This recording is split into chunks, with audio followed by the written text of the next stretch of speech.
The difficult part was the just being harassed from my ex. That was the difficult part. I was young, and being on the road and having someone who was abusive to me, yeah, it's still a struggle. I mean, I'm still a single mother. Strap in for a wild ride through the twists and turns in the career of City High, the R&B trio that had us singing along to smooth lines like 5'5" with brown eyes, smile like the sunrise. 5'5" with brown eyes, smile like the sunrise. City High took the early 2000s music scene by storm, and we did not see them coming. Buckle up, because whispers of a love triangle, substance addiction, and broken hearts that caused this trio to vanish as quickly as they came will have you going in a loop-de-loop. Damn, what would you do? City High were a trio consisting of Ryan Toby, Robbie Pardlo, and Claudette Ortiz. Although the initial plan did not include Claudette or Ryan, Robbie was supposed to be a solo act, and Ryan got the offer to write a few songs for Robbie. And then the brilliant idea was born. Make Ryan and Robbie a male duo group. Think R&B heartthrobs like Casey and JoJo. Ryan would write the hits, and Robbie, with his smooth like velvet vocals, would make the magic happen. Every time I see your smile, got me hypnotized. They even landed a sweet deal with Wyclef Jean's record label, Booga Basement. But the label already had a duo. Enter Claudette, who was supposed to back up the chorus of the song, but Homegirl had that voice that stopped Wyclef in his tracks. Next thing you know, she's not just doing the chorus, she's offered a spot in the group, and City High, as we all know it, is born. Just in case you're wondering, remember that adorable teenager Wesley who sang his little heart out alongside Whoopi Goldberg in Sister Act 2? Yeah, that was Ryan Toby before his City High days. Now, let's get back to this tea. City High was Jersey's finest, with enough talent to blow up the charts, and that they did. Remember What Would You Do? Damn, what would you do? MTV had that jam on repeat, and it burned our brains. Wyclef Jean himself produced that track. Oh, okay. I was like, but you can't take my publishing though. He's like, no, you keep your publishing. But so then I learned a valuable lesson about credit. Credit, yeah. Credit is everything. He like, no, you can keep the publishing. You need the credit. You know what I mean? So he's like, all right. He was like, plus, like Funk Flex and all these DJs in New York, they'll respect it more if we walking in there with a record that say produced by Wyclef. But in actuality, I'm about to say, yeah, he was right. Yeah. Me and Robbie produced that, but things got unfocused. Okay, so it was produced by Robbie, but the strategy to slap Wyclef's name on it, that definitely worked, as the song snagged a Grammy nomination in 2002 alongside Destiny's Child's Survivor. They even had a collab with Eve for the song Caramel. Listen to me closely. EVE is how a thorough bit's supposed to be. They were on fire. All of that was just one very successful album. 1 minute, they were everywhere. The next, crickets. Did you say one album wonder? Is that a thing? Because City High vanished faster than we could ask for a second album. It gets interesting. It turns out Robbie and Claudette were high school sweethearts. Yes, it's screaming cafeteria drama. And get this, all three of them, Robbie, Claudette, and Ryan, went to the same high school. But Ryan graduated a few years before and started writing hits for big names like Will Smith. Then fate intervened. Ryan got the offer to join Robbie. But by the time the second album rolled around, things were a hot mess. The first album was fire. The second one popped only as much as a damp firecracker would. It simply didn't. And that could be because the dynamics were now so different. It was like City High lost their secret sauce. Robbie and Claudette's high school love had suffered a fate that most of us can relate to. It was just gone, and most of the blame has been put on Robbie's table. Did date Robbie when I was 16. We got into the group, and I had to leave that alone because he had struggled with addictions and things like that to alcohol. Robbie had an alcohol addiction that's been swirling around him since he was around 15 years old, way before Claudette ever stole his heart. This addiction, like most addictions, was like a hungry monster, gobbling up the best parts of Robbie. Word on the street is, Claudette's sister saw that red flag and tried to warn her about Robbie's little problem. But love makes you do crazy things, and Claudette was so smitten, she ignored all the warnings. Maybe she hoped love could fix him, but addiction ain't a scraped knee. It's a whole different beast. According to Claudette, she allegedly endured both physical and verbal abuse as a direct result of Robbie's addiction. Robbie says otherwise and spills the tea on what happens next. Yes, I did have a problem with alcohol. It was somewhat correct, but if it was that bad, why was she still around all that time? I am not Ike Turner. I didn't beat Claudette every day. I didn't torment her. No. Right. We got into a couple arguments a few times when both of us had a couple drinks. I may have had more than she did. Yeah. And we know you had more, Rob. What happened? We were on the road. We were in like San Antonio or some shit like that. We were on the road. I was reaching out to Ryan. I had no clue what was going on. We pulled up at the hotel, getting ready for a show. And I was looking for Ryan. Went to his room. He wasn't in his room. And me and Claudette, there's tension or whatever because we was fighting, but I had no idea what was going on. I went to Claudette's room, knocking on the door, no answer. I heard some voices in there. I ended up kicking down the door. We had to pay for this door, for this Best Western and shit. I ended up kicking down the door. They in bed together. Talk about drama. That was more drama than your average reality show reunion. Can you just picture that scene? Now, Ryan's out here spilling the tea, saying their romance was inevitable because Robbie wasn't exactly treating Claudette like a queen. Y'all met when she was 16 years old. The group popped off like when she was like 17, 18 years old. Like, you're wilding, man. You don't treat no little girl like that. You blacking out on her at parties, cussing her out in front of everybody, you getting drunk. The nigga was a cold piece of work way before the group. Don't let the intervention show fool you. You feel what I'm saying? It's the hood, bro. Like, and you bouncing and driving and leaving that ride home with Ryan. How many nights is she gonna ride? My mama told me, you know what my mama used to say? Don't mix your homeboys and your girlfriend. You keep them separate. Human beings are just human beings. And the more you get to mixing in, the more they feel a little comfortable around each other, things can happen. Feelings can occur. Especially if you out of pocket, any woman is gonna start leaning on.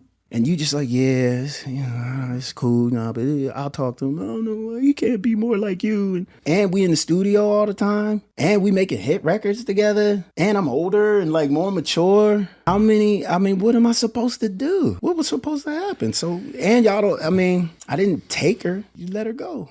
Like, they was like just these happy lovebirds. And like, I just came in and did like, that ain't what happened. Tell him about all the Ike Turner shit and all the Eddie Kane shit. Tell him about all that other shit. It's all good. Nah, the album never happened. She didn't want to do it no more.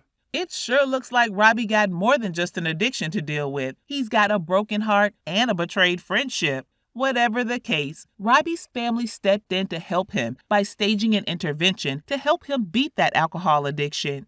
That tells you all you need to know about how bad it was.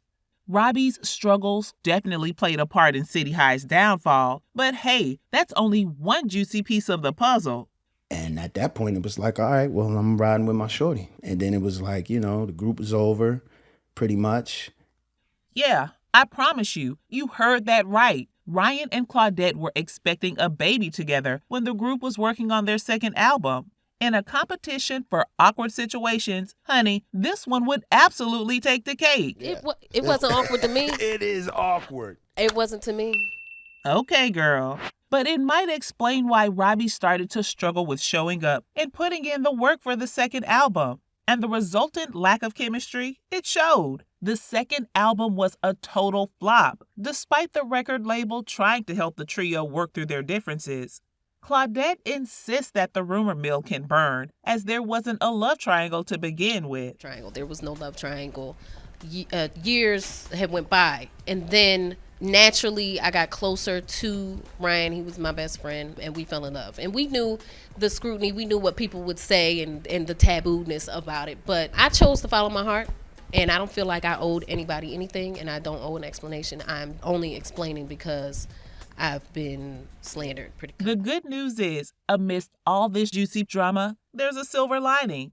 While City High's breakup was messier than a toddler's art project, both Ryan and Robbie seem to be doing all right these days. I can sympathize, empathize, and understand like how I feel like I owe her an apology for this interview. You know what I mean? Because I know it's dredging up bad memories, and honestly, in my head, I wasn't going to talk about that. Spent together, and you know what I mean?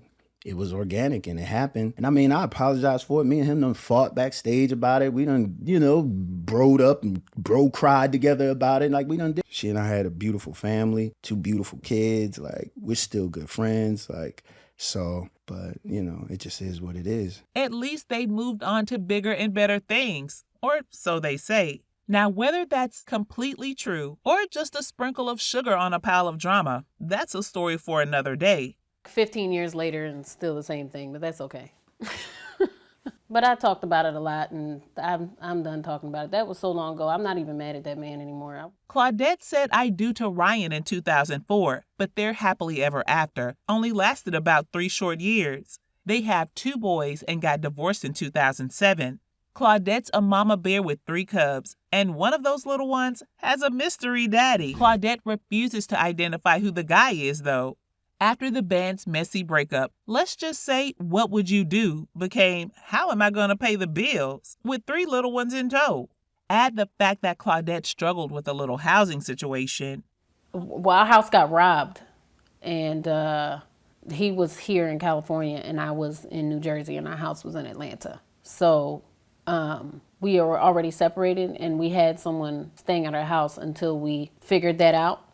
And the person had to leave when that person left and our house got robbed. Well, I had to go down there and clean out the house and all that other stuff because Ryan was out here in California. We lost our house, and then we went ahead through the divorce, and I was in Jersey for a few years before I came out here. Somebody else coined the word homeless. Okay. I was not homeless, but I did have to take the option of going to social services and being placed. So in order to do that, you have to prove that you don't have anywhere to live, so you have to stay at a shelter for a certain amount of days. Homegirl got creative. Word on the street is she explored everything from side hustles to a complete career change. She channeled her inner Martha Stewart and whipped up a new hustle, a food catering business.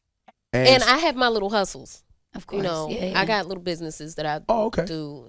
I'm also a chef as well. So every now and then, I used to actually have a catering company. Yeah. But to do that and do this and take care of 3 children is impossible. So I have to sacrifice and let go of my businesses and kind of just go hard in the entertainment.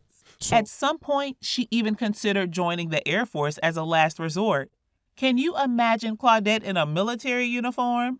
Thankfully, the call came in and she hopped on the train of the reality TV show R&B Divas to stay afloat.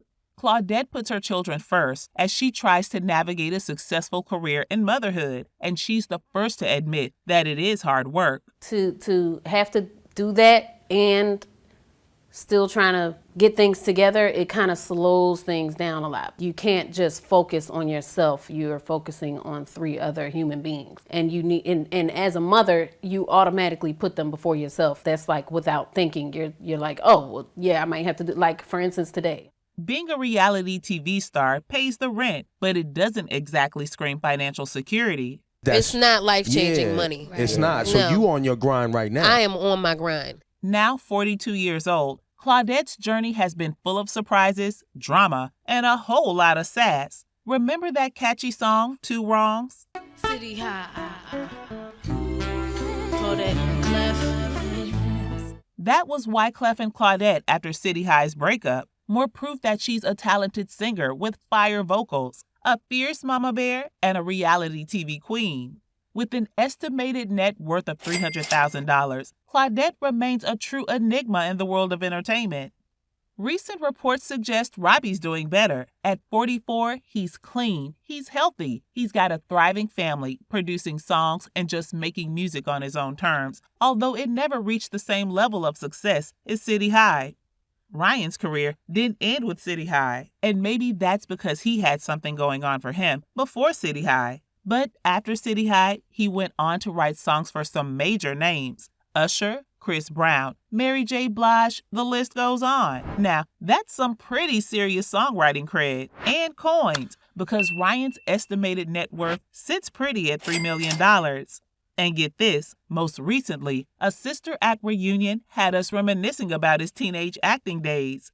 Dude busts out his singing pipes and reenacts the iconic scene from Sister Act 2. Yeah, at 45 years old, Puberty might have taken away that whistle-thin falsetto, but Ryan proves that he can still bring it. He may not be a household name anymore, but his impact on the music industry is undeniable. Will City High bless us with a comeback album someday soon? Who knows? Until then, we'll keep bopping to their old hits and wondering what could have been. City High may be a thing of the past, but their music still holds a special place in our hearts. Their story is a reminder that even the brightest stars can sometimes burn out.